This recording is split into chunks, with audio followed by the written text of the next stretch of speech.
کہتے ہیں کہ میں نے امام دار الہجرہ پہلی حدیث کی کتاب لکھنے والے حضرت امام مالک رحمہ اللہ کو یہ کہتے ہوئے سنا کہ جس آدمی نے اس امت میں کوئی ایسی چیز ایجاد کی جس پر سلف نہیں تھے، لم یکن علیہ سلفھا، جس پر سلف نہیں تھے، صحابہ نہیں تھے، تابعین نہیں تھے، تبع تابعین نہیں تھے، سلف لم یکن علیہ سلفھا، اس پر اور ایسی چیز کر رہا ہے، فقد زعم ان رسول اللہ صلی اللہ علیہ وسلم خان الرسالہ، اس کا یہ گمان ہے کہ رسول اللہ صلی اللہ علیہ وسلم نے دین کو پہچانے میں خیانت کی ہے۔ کتنا بڑا الزام ہے!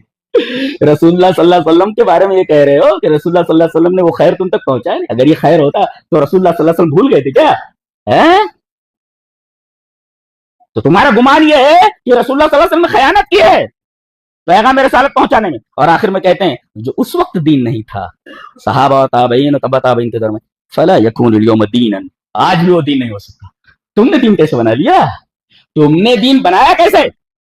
اللہ تم پر رحم کرے اور تمہیں تمہاری آنکھیں کھول دے، تم صحیح راستہ دیکھ لو، اور تم جتنے لوگ آپ لوگ یہاں موجود ہیں سب کے اوپر یہ فرض ہو جاتا ہے جو لوگ آپ کے سرکل میں ہیں بتائیں کہ یہ رسول سے محبت نہیں ہے۔ رسول کا معاملہ یہ ہے کہ ان سے محبت اسی طرح کی جائے جیسا کہ بتایا گیا ہے۔ محبت اس طرح کی جاتی ہے، اس لیے کہ شرع اور منہاج یہ دونوں چیزیں یاد رکھیے، ما تفعل و کیف تفعل۔ اللہ تبارک تعالیٰ ہمیں نیک عمل اور اچھی سمجھ کی توفیق عطا فرمائے۔